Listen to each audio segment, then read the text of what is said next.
Like up front and then down through the center are gallery artists. When Jessica Hicks first moved to Rocky Mount, she says she saw a dying downtown and not many opportunities for her business. We looked at buildings downtown. Most of them were dilapidated, but you paid a lot of money for it.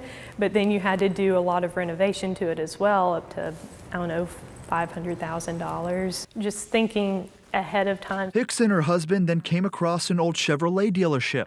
It would take some work to renovate, but they saw the potential. Well, she actually won a contest. Hicks saw it as an opportunity to blend her modern style with some Rocky Mount history, and they eventually opened an art center and yoga studio in the space. We believe that when a town is growing, the art center needs to be implemented, not just the art center, but yoga as well, because of the beliefs and the concepts. It's just very pure and beautiful. We believe that needs to happen from the ground up and not when the city is already developed.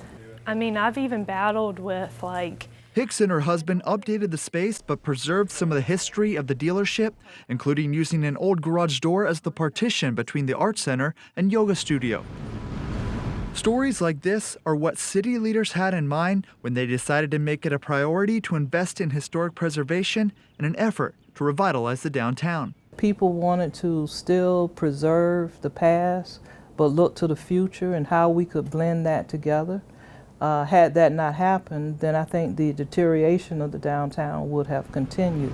Rochelle Small-Toney says at one point they struggled to attract and retain younger people to the area. Now they're using their history as a unique selling point to lure businesses and people to Rocky Mount.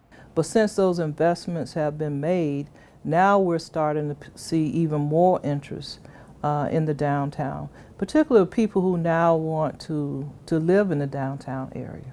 That's what keeps it interesting. For Jessica Hicks, her business is doing well, and she's glad to call Rocky Mount home.